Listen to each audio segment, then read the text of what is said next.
Most people spend every spring buying new vegetable starts, planting them, babying them all summer, and then watching everything die the moment the first frost hits.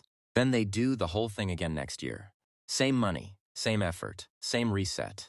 What they don't realize is that a completely different category of food plants exists. Ones you put in the ground once and harvest from for decades. Not one season, decades. In the next few minutes, I'm going to show you 12 perennial food plants that keep giving year after year. No matter how little time you have, no matter how small your yard is, and no matter how many times your vegetable garden has let you down before. Plant 1, blueberries. The retirement fund of the food garden growing food is supposed to save money. That's the idea. But if you've ever added up what you actually spend on seeds, starts, soil amendments, and time every single spring, the math gets uncomfortable fast. Most home gardeners spend more than they harvest, and then they wonder why it never feels worth it. The problem is that most people are playing the wrong game entirely. They're chasing annual vegetables, plants that give you one season and disappear. Meanwhile, the gardeners with genuinely productive yards figured something out a long time ago. They plant things that pay them back every year without being replanted. Stick with annuals only and you are on a treadmill. Same investment, same labor, same reset every March. 10 years from now, you will have spent thousands of dollars and still be starting from zero every spring. Blueberries are where most people should start. A single mature blueberry bush can produce anywhere from 5 to 15 pounds of fruit per year, and a well-cared-for plant will still be producing 30 years after you put it in the ground. Plant at least 2 different varieties for cross-pollination. Without a second variety nearby, you'll get a fraction of the fruit you should. They need acidic soil, somewhere between pH 4.5 and 5.5.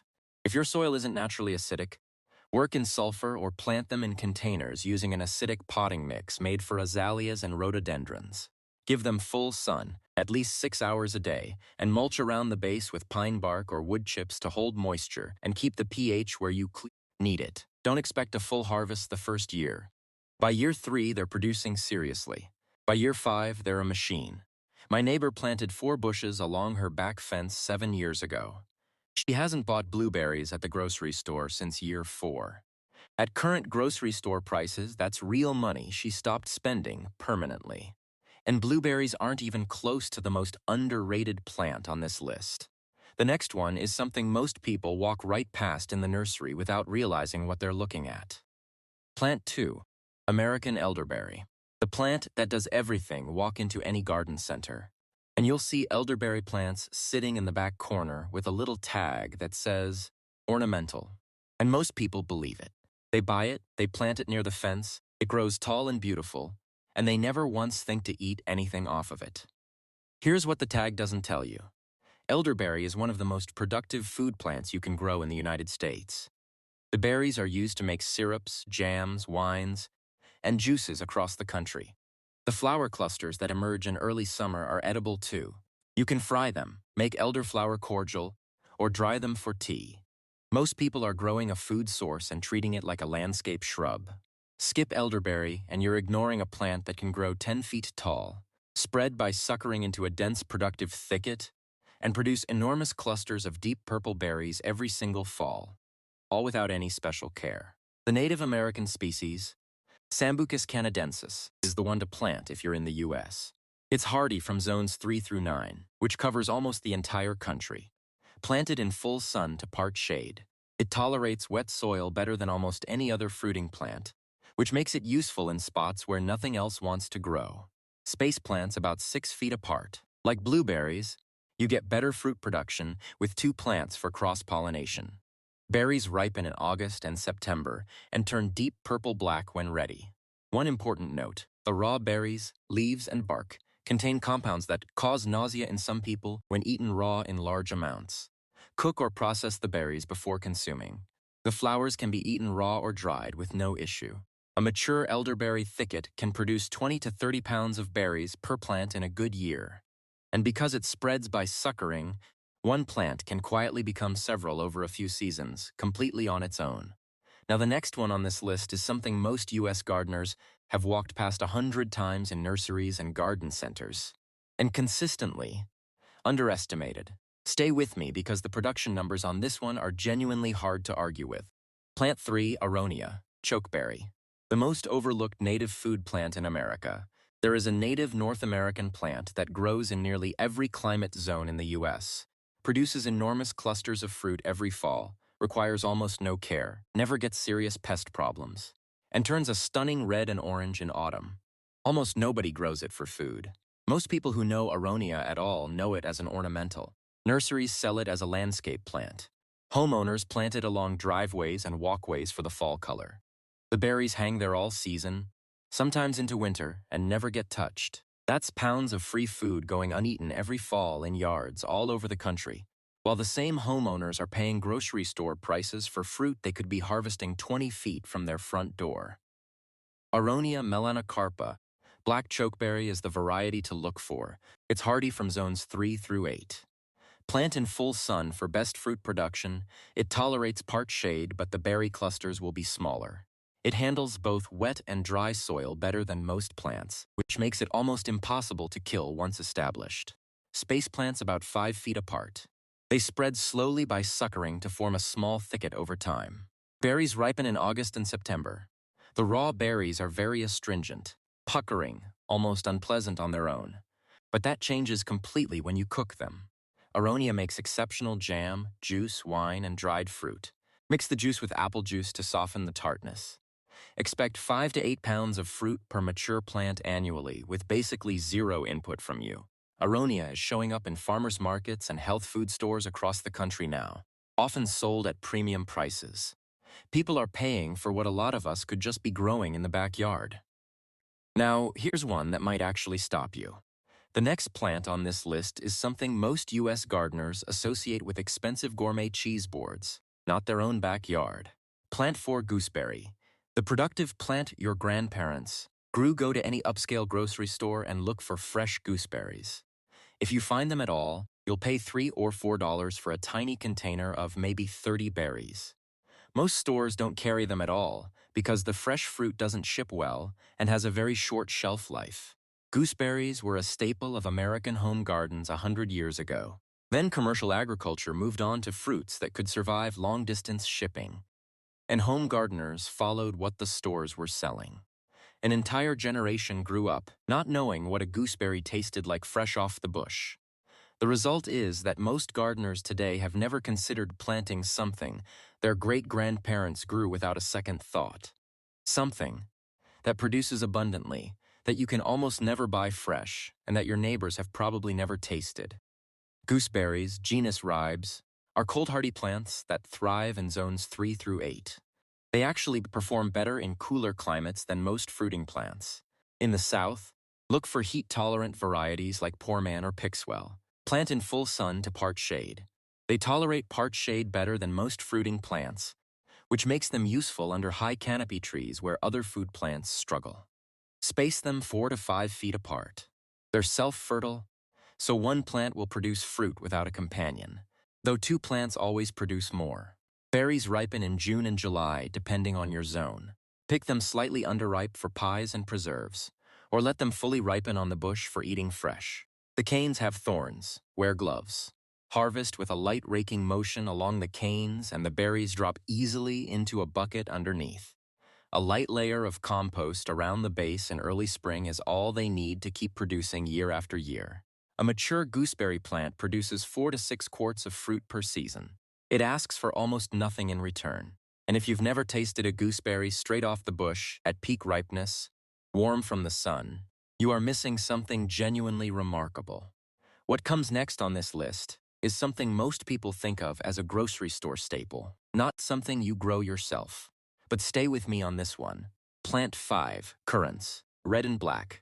The plants that laugh at cold winters. If you live anywhere that gets hard winters, zones 3, 4, or 5, you already know the frustration of watching food plants die back, get damaged by late freezes, or just refuse to thrive. A lot of the most popular perennial food plants simply don't love the cold the way we need them to. Most cold climate gardeners resign themselves to growing what survives, maybe some hardy apples, maybe a struggling blueberry, and assume that a truly productive perennial food garden just isn't possible where they live. That assumption leaves one of the most cold-hardy and productive fruiting plants completely off the table. Skip currants and you're ignoring a plant that was selected over centuries specifically for cold northern climates. It doesn't just survive hard winters, it needs them. A mild winter can actually reduce the harvest because currants require a proper dormancy period to perform. Both red currants, Ribes rubrum, and black currants, Ribes nigrum, are excellent choices, and they behave slightly differently. Red currants are tart and bright, excellent for jelly, juice, and as a garnish. The clusters look almost jewel-like when ripe. Black currants have a deeper, more complex flavor and are the ones most commonly used for juice and preserves. Both are hardy down to zone 3. Plant in full sun for best production. They tolerate part shade but fruit production drops. Space about 4 to 5 feet apart. They're self-fertile. One caution worth knowing. Black currants are an alternate host for white pine blister rust, a fungal disease that affects white pines. Some states restrict black currant cultivation because of this. Check your state's regulations before planting black currants specifically. Red currants carry no such restriction. Established plants live 30 years or more and require minimal pruning. Remove the oldest canes every few years to keep the plant producing on new wood. A single mature red currant plant produces 3 to 4 quarts of fruit per season. Both varieties ripen in summer when not much else is ready to pick, which makes them even more valuable in a well-planned perennial food garden. Here at Easy Harvest Gardens, the whole point is food that earns its space, plants that produce real harvests without turning your weekends into a second job. If that's how you think about your garden, you're in the right place. Now let's keep going, because number 6 is one I get asked about more than almost anything else. Plant 6, honeyberry, haskap. The plant that fills the gap nobody talks about. There is a gap in almost every food garden that nobody talks about. Late spring, before the strawberries are ready, before the blueberries ripen, before anything else is producing, there's this stretch of weeks where you're watching and waiting, and the garden is giving you nothing to harvest. Most gardeners just accept this gap as the way things are. They fill that window with more lettuce or spinach and call it done. Nobody thinks to plant a fruiting perennial specifically designed to fill that empty window in the harvest calendar. The result is a food garden that produces in waves with dead zones in between, when it could be producing something harvestable from late spring all the way through fall with the right plants in the ground. Honeyberries, also called haskap, are the earliest fruiting plants you can grow in the U.S., earlier than strawberries in most zones. The berries look like elongated blueberries and taste like a cross between a blueberry and a raspberry, with a hint of tartness. They're hardy down to zone 2, which makes them one of the most cold-tolerant fruiting plants in existence. They also bloom early enough to be pollinated before many insects are active, which means they set fruit reliably even in late springs with erratic weather. Plant 2 different varieties for cross-pollination. This is not optional with honeyberries. A single plant will produce almost nothing. Full sun, well-drained soil, and about 5 feet of spacing between plants. Berries ripen in May or June depending on your zone, weeks ahead of blueberries. They don't keep as long as blueberries after picking, so plan to eat, freeze, or process them within a few days of harvest. Once your honeyberries, gooseberries, currants, and blueberries are all established and timed right, you can have something to harvest from late May all the way through October from perennial plants alone. That's a harvest calendar most people only dream about. The next plant grows completely differently from everything we've talked about so far, and it solves a problem in the food garden that most people never think to solve until it's too late in the season. Plant 7, serviceberry, Juneberry. The plant that grows itself. Most perennial food plants need some level of attention. Pruning, fertilizing, mulching, pH adjustments. Even the low-maintenance ones require you to do something every season. For gardeners with limited time, or honestly, limited interest in plant maintenance, that becomes a barrier. The mistake here isn't doing something wrong. It's not knowing that a category of food plants exists that is genuinely truly no fuss. Not low maintenance, no maintenance. Plant it, leave it alone, come back and harvest.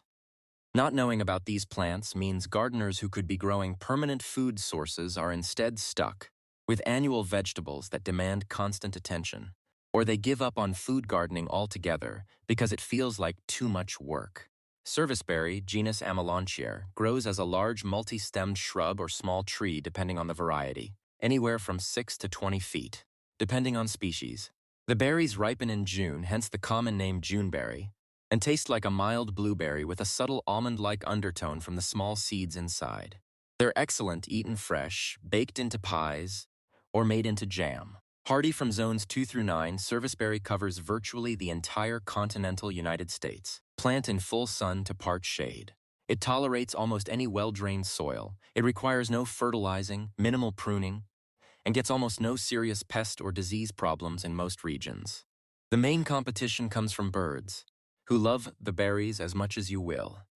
Net the plant when berries start to color if you want to beat them to the harvest. Space the shrub form varieties about 8 feet apart. Serviceberry is one of those plants that experienced food gardeners quietly put in every yard they own. It asks for almost nothing and produces reliably every single year. Once you have one, you'll wonder why you waited. Now, most food gardens have a problem that nobody addresses until October, when the harvest is over and the yard goes quiet for months. The next plant on this list solves that problem directly.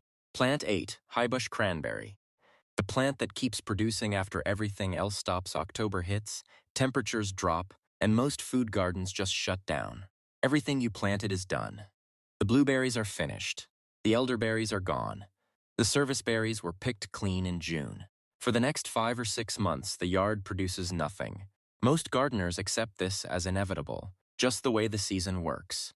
The mistake is designing a food garden around only the summer harvest window, and never asking the obvious question: what produces after everything else is done? Most gardeners never ask it, so they never plant the answer. A food garden that shuts down in September is only working for 5 months of the year. The other 7, it's just taking up space. The plants that extend that window are sitting in nurseries across the country right now, completely overlooked. Highbush Cranberry, Viburnum trilobum, is a native North American shrub hardy from zones 2 through 7. Despite the name, it is not a true cranberry, it's a viburnum, but the clusters of bright red berries that ripen in September and October taste remarkably similar to cranberries when cooked. The raw berries are very tart and slightly bitter straight off the bush, but cook them down with sugar exactly the way you'd use cranberries, and you get an excellent sauce, jelly, or preserve. What makes this plant exceptional is timing. The berries hang on the shrub through hard frosts and often well into winter, which means you can harvest them over a long window rather than all at once. And they're still producing when nothing else in the yard is even close.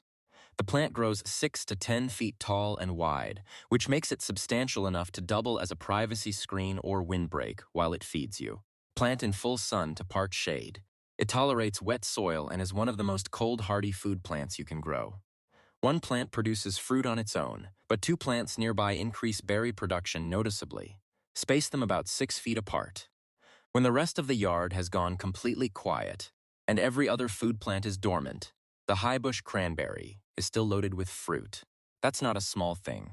That's the difference between a food garden that works 5 months a year and one that works 8. Now, this next one is something a lot of people have actually seen growing wild along roadsides and forest edges across the eastern U.S. and walked right past without realizing they were looking at food. Plant 9, pawpaw, the largest native fruit in North America that nobody talks about. Most people have never tasted a pawpaw. Not because it's rare or hard to find in the wild. It grows naturally across 26 states in the eastern U.S. But because it essentially doesn't exist in the commercial food system. It doesn't ship. It doesn't survive cold storage. You can't find it at the grocery store.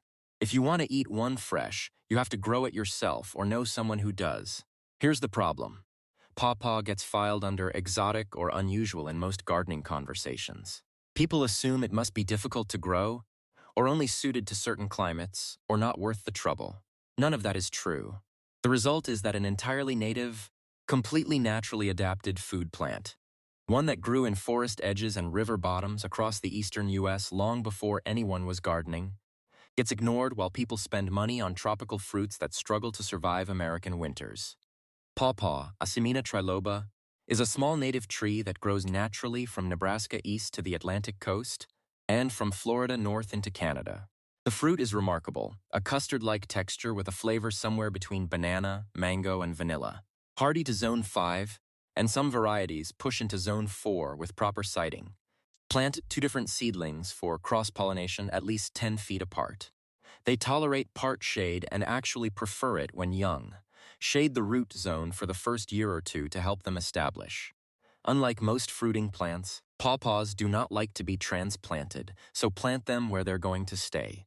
They're slow to establish, but once they're growing, they require essentially no care.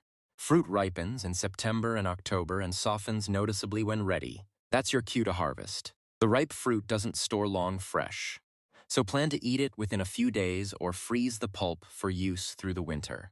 A producing pawpaw tree in your own backyard is the kind of thing your neighbors will talk about. Nobody else on the block has one. Nobody else has ever tasted one fresh off the tree. That alone makes it worth the wait. What comes next is a complete change of pace.